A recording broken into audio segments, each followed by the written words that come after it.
Now saving data, yeah! And here we are, this is the Zelda part. And just like in Zelda, everything's locked onto a grid, including the monsters and everything else. So, while you're in battle, you'll never see me go diagonal, you'll never see me jump diagonal, everything's based on a square. But that's also good because even the enemies are programmed on the square, so it's a very tight control system. It takes a little time to get used to, but for the most part, this is actually a brilliant way to control Mike, because he controls really well. Like his control's perfect. He jumps really well. He uses the yo-yo really well. Oh, I don't have turboed anymore. Ah, I didn't set the turbo. Oh well, I'll survive. So here are our first enemies. These are slimes. These die with, I believe, just one hit. Yeah, one hit from the yo-yo. And just like with Zelda, we usually have to kill most enemies on the screen before we can progress to the next screen. Or sometimes, like in this room, if we kill a certain slime... No, I think I'm wrong about this one. Certain screens, if you kill a certain enemy, the door will open, so therefore you don't have to kill every enemy on the screen. This was a bad example of it. See, I told you I know this game. I just, it's been a while since I've really played it, if that makes any sense. But I was just like, I haven't played a Nintendo game on this channel for, like, a long time. And since that really is my channel name, quite literally, I need to be playing more Nintendo games. But, just like with Crystallis, this game is far superior than the actual Legend of Zelda game. Don't get me wrong, I love Zelda, and Zelda is an important game historically, but it has aged like balls. So I love whenever Nintendo does, Nintendo, or in the sense of Crystallis, SNK, does fresh takes on the genre.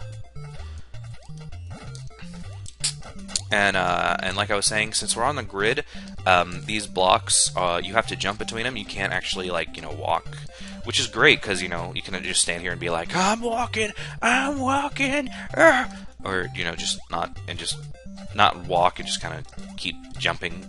Yeah, I don't know. It works for me. A lot of people complain about the control system, but I think it works perfect for this game.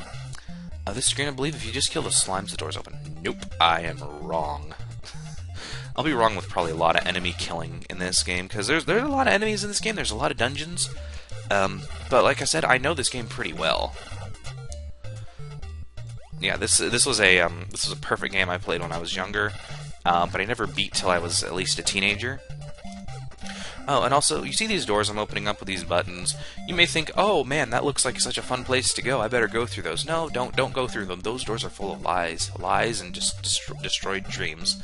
What you want to do is jump on this one to make this button appear, and this is the true way through. Because taking the sides just causes you to exit out of the level, and you'll have to repeat it, and it's no fun. Especially when it's easily avoided. Like in this dungeon, and in dungeon in a different chapter. So let's kill these rats and the bats. So yeah, like this is like a perfect learning curve for this game, because like the first dungeon's pretty easy, and then every dungeon perpetually gets more difficult, leading to the last dungeon. Spoilers: it takes place in an alien ship, being ridiculously hard. But it's a good progression. It doesn't feel cheap in any way. It's a very refined difficulty. It's like near the point at the end of the game, if you just keep dying, you just suck at this game. And these are magic potions. I believe these magic potions restore 6 hearts. And we're going to grab 2 of them in this dungeon, because there are 2 hidden ones. And it'll help me with the boss. It really does help me just kind of get rid of this boss easy as can, without having to actually do damage stuff. Now, like I said, there's only 2 bottles in this, 2 medicines, but don't go up there. If I was using save states, I'd actually show you. If you go through there, it's just a big room of like water, and there's absolutely no way to dodge it. You instantly die. So I guess it's just prying on the fact of you're greedy. So if you're greedy, we're gonna kill you. I don't know. That could be where it's going.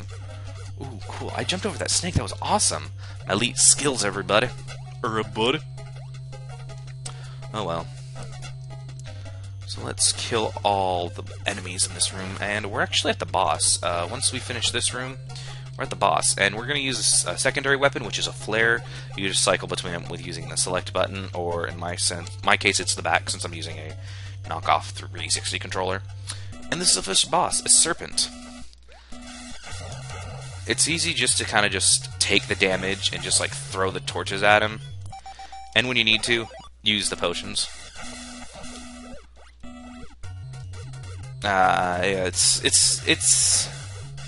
yeah, see, I know there's actually a way to, you know, actually avoid the boss, but I'm like, pfft, you get so many potions, and just so you know, don't, if you're on a boss and you're fairly certain it's the last boss of the game, don't store potions, because you'll just you'll lose them at the end of the dungeon. So there's no point in actually saving potions. So just use them if you got them. And we got done with the first dungeon. Woo! I always get like 7,000 points in that game, in this dungeon.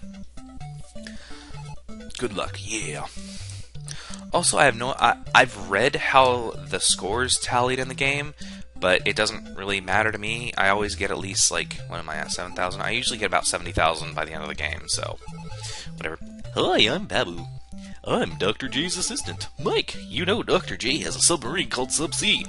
The ID code to start the engine of Subsea is 1492. Alrighty, that was such a difficult ID code. I don't even know how Mike was able to memorize that. Please get on board Subsea in the laboratory. I wish I could tell you more, but I'm afraid of anal rape. Actually, no. Actually, I do know what he's afraid of, but pfft, whatever. We'll hear about that later. Sorry if you're hearing the controller. My controller's like actually really loud.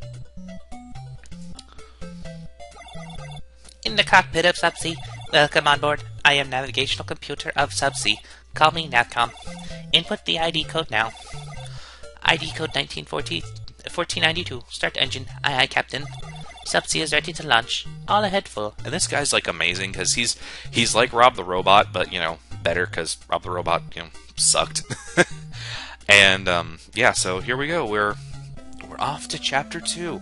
And everyone's like, yeah, we love you! I don't know how the chieftain and that little boy managed to get through the dungeon, because I'm pretty sure we're the only ones able to do that. After a few hours' voyage, Subsea is still cruising on the ocean.